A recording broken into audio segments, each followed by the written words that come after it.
Welcome to Frontliner Analysis, ladies and gentlemen. If we want to rescue this country in 2027 election as youths, let us register as a voter so that we can elect a leader that can serve the interest of the people of Kenyans, but not the interest of the government, their relatives, friends, and themselves. Because right now, you know very well that constitution have been subverted by President William Samoei Ruto. William Samoei Ruto's cabinet secretary is a one-man show, and there is nobody that can make President William Samoei Ruto accountable the way Rigathi Gachagua used to did when he was the deputy president of the Republic of Kenya, elected by the people of Kenyans but not selected. Because under William Samoei Ruto's cabinet secretary, there is nobody that can stand up and raise any issue that is affecting the people of Kenyans. Nobody. All the cabinet secretaries of President William Samoei Ruto, from deputy going down, those are just floggers, people to say yes sir, and get their salary at the end month. But they cannot raise anything if President William Samoei Ruto have not yet told them to go and issue this statement or represent him. Nothing can happen. Because people that used to make President William Samoei Ruto accountable was impeached because they were going against President William Samoei Ruto's will. Thirdly, we know very well that President William Samoei Ruto have captured National Assembly, not even National Assembly. William Samoei Ruto have captured everything in the Republic of Kenya. And those are the things that are making President William Samoei Ruto to be stressful. Because there is nothing that is working for President William Samoei Ruto. One day ago, William Samoei Ruto went for send. If you want to know that there is nothing that is working under William Samoei Ruto's government, you need to hear this. William Samoei Ruto went for a burial service of Pope Francis of Catholic Church in Vatican. Then William Samoei Ruto was given a candle to light. He was given a matchbox to light a candle, but the candle of President William Samoei Ruto refused to light. That one shows you that there is something big that is going to happen in this country of Kenya if we not wake up and make President William Samoei Ruto accountable, because William Samoei Ruto is overruling everything in this country. The remaining people from deputy president going down are just earning salary but not working for the people of Kenya, because William Samoei Ruto advises himself. There is nobody that can advise President William Samoei Ruto. If you want to know, let me explain to you something. Ruto was in China in terms of development project. Then he sent Musalia Mudavadi to go and represent him in Vatican during the burial of Pope Francis. How comes that William Samoei Ruto does not even trust his cabinet, the head of the cabinet secretary, Musalia Mudavadi, and he followed him there? That is a wastage of taxpayers' money in this country. If you don't believe your members, then what are they doing there? That one shows that people like Musalia Mudavadi, Professor Kithure Kindiki are just earning salary, but there is no work that they are doing to the people of Kenya. There is nothing. So we need to pray for President William Samoei Ruto for these 2 years that are remaining, so that we can return back here, so that we can return to election. Let us make sure that we pray for him, because very soon President William Samoei Ruto is going to run mad in this country and embarrass this country of Kenya, where many countries outside will be witnessing that Kenya is being run with a mad president. Yes, tusipochunga, very soon President William Samoei Ruto is going to embarrass this country of Kenya, because there is nothing that is working since he impeached Rigathi Gachagua, since he killed the people, the peaceful protesters in this country of Kenya during the anti-government protest. There is nothing that is working since President William Samoei Ruto killed the innocent Gen Zs that were just fighting for their rights, fighting to end corruption, fighting to make sure that they make this country of Kenya stable so that the government can improve the economy, the government can create job opportunities, improve development. So today, there is no way that President William Samoto is going to hide himself because right now, BBC, a media house outside the country, have now exposed how the Gen Z were killed during the anti-government protest. And allow me to read for you this statement. They aim to kill. There is a statement from BBC. And there is no way that the government of Kenya can shut down a media outside the country that have just stood firm with the people of Kenya. BBC identify security forces who shot Kenyan anti-tax protesters last year in 2024. The members of Kenyan security forces who shot dead anti-tax protesters at the country parliament last year, June, have been identified by the BBC. The BBC analysis of more than 5,000 images also shows that those killed there were unnamed and not posing a threat. The East African nation constitution guarantees the right to peaceful protest, and the death caused a public outcry. Despite a parliamentary committee ordering Kenya's Independent Policy Oversight Authority (IPOA) to investigate the death on the street of the capital Nairobi, city of Nairobi, and make public its findings. No report regarding the killing at the parliament has yet been issued, and no one has been held accountable. The BBC World Service team analyzed videos and photos taken by the protesters and journalists on the day. We determined when each was taken using camera metadata, live stream, timings, and public clocks visible in the shots. We plotted three of killings on a third reconstruction of Kenya's parliament, allowing us to trace the fatal shoots back to a reflex of a police officer and a soldier. What follows is BBC Africa Eyes detailed timeline of events as Kenyan's MPs entered parliament for the final vote of the government controversial finance bill while protesters amazed of the street outside on Tuesday, 25th June 2024.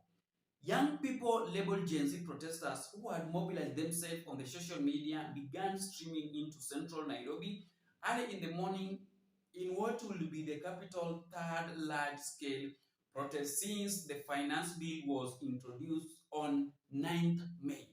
And the former impeached deputy president told the president that this issue of finance bill is not going to work with the people of Kenya because it is going to overtax the people of Kenya and they will not welcome it. But the president did not listen to Rigathi Gachagua. Gachagua revealed it yesterday during the interview that he warned President William Samoei 3 months before the Gen Zs occupy the street here in Nairobi and start protesting to make sure that the finance bill of 2024-2025 was not being passed by President William Samoei. It was a beautiful party, saying prominent human rights activist Boniface Mwangi, who was there. Kids came out with Bluetooth speaker and their water. It was a carnival. Protesters early in the week had already led lawmakers to ask tax increases on bread, cooking oil, mobile money, and motor vehicles, as well as eco-levy that would have raised the cost of goods like nappiers and sanitary towels. But other measures to raise cash, 2.7 billion US dollars. The government said it needed to cut its reliance on external borrowing such as high import tax and another specialist hospital remained. For the first time, it was Kenyan people, the working class and the middle class and the lower class against the ruling class, saying Mwangi. The protesters had one target, parliament, whether the final vote was taking place. That one was the aim of the Gen Zs, the parliament, because it is the MPs that refuse to listen to the people of Kenya, to listen to the ground.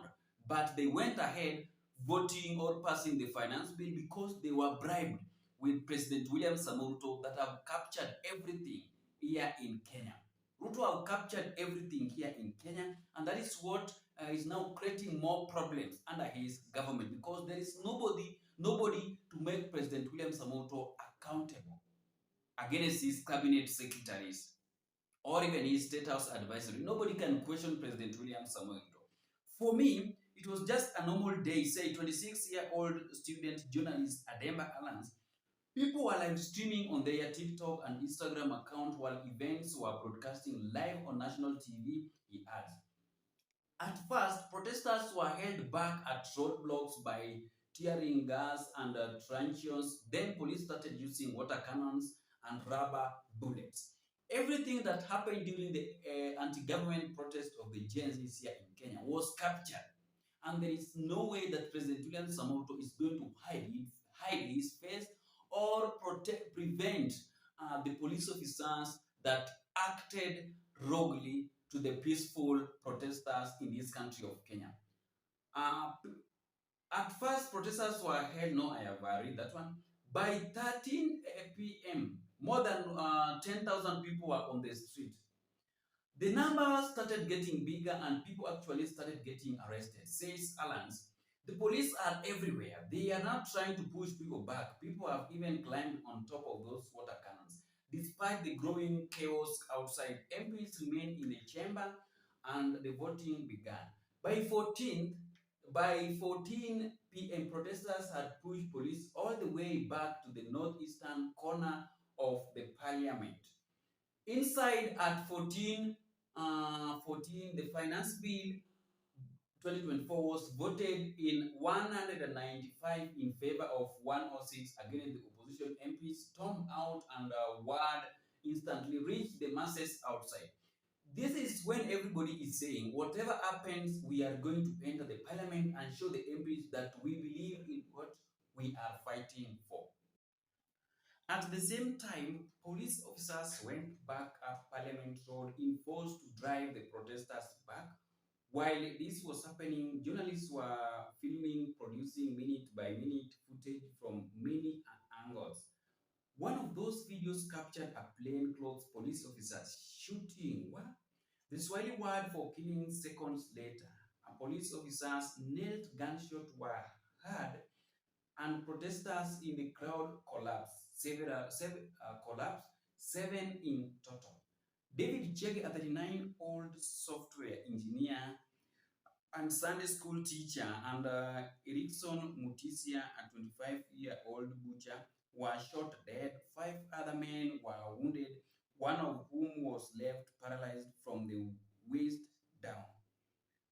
Footage shows Alan, the student journalist, holding up a Kenyan flag as he tried to reach Chege and another casualty bleeding out after the gunfire. But who fired those shots? In the video of the officer shooting, while the shooter backed was the camera, but the BBC compared his body armor, riot shield, and headgear with that of every police officers at the scene. In his case, he had an upturned neck guard. We matched his distinctive uniform to officer in a video recorded seconds later. There, he made sure to hide his face before firing into a crowd. We do not know his name. Even after the fatal shot, the plainclothes officer could still be heard urging his colleagues forward to kill. He was not so cautious about concealing his identity. His name is John Kaboi. Multiple sources have told the BBC he is based at the central Nairobi police station. The BBC put its allegation to Kenya's police service, which said the force could not investigate itself, adding that the IPOA was responsible for investigating alleged misconduct. Kaboi has been approached for comment and not replied. No one has been held accountable for the deaths of the Chege or Mutisia. The BBC found that neither of them was armed. But this will not be only lives lost rather than spook the demonstrators, the killings galvanized them, and they tried for the parliament again. At 1457, they made it in. Footage shows them breaking down the fence and walking across the parliament ground. Many had their hands up, others were holding placards on the Kenyan flag. Warning shots were fired. The demonstrators ducked down, then continued towards the building, filming all their phones as they went. On inside, momentum turned to mayhem. Those who were killed in the part of the complex was set alight, and the last of the MPs fled the building. The distraction was served, but after 5 minutes, footage shows them leaving the same way they had come out in. At 1504, shots rang out again and protesters tumbled across the flattered fence. As the smoke cleared, camera footage shows 3 bodies lying on the ground.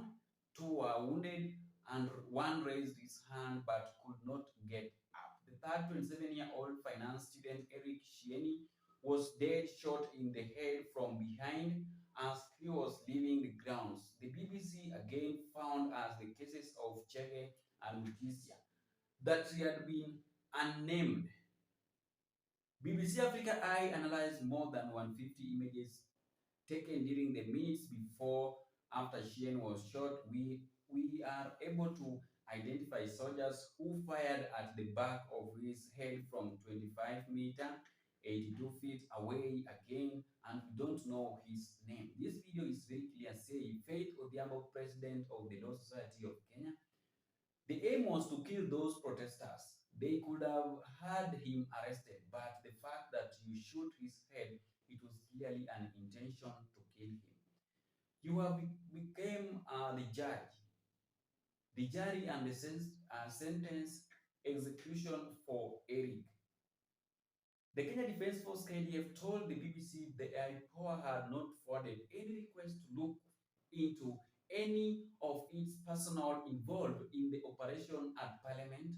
It added the KDF remained fully committed to upholding the rule of the law and continue to operate strictly within its constitutional mandate. After the shooting, Alan is seen again leading evacuation. Footage shows him carrying a man with blood gushing from his leg. I feared for my life that my parents would never see me again, he said, but I also feared to let other people die when I could help. That is the statement from BBC that have now exposed how President William Samoei Ruto managed to kill the Gen Zs during the anti-government protest before he was saved by none other than Raila Amolo Odinga. As the sun set on 25th June, the country was reeling. After a week, protesters, the Kenya National Commission on Human Rights declared that 39 people have been killed, and 361 have been injured around the country. That evening, President William Samoei thanked his security officers for their defense of the nation, a sovereignty against organization criminals who had hijacked the protesters. The protests, not protesters. The following day, the finance bill was dropped. Listening nearly to the people of Kenya who have said loudly that they want nothing to do with this finance bill 2024. I concede. The president said that in national televised address, adding he will not sign into laws. But to this day, no security officer have been held account for the deaths and no official investigation have been published, and there is nothing that is happening in this country of Kenya to follow up what happened during the anti-government protests, so that those police officers who made who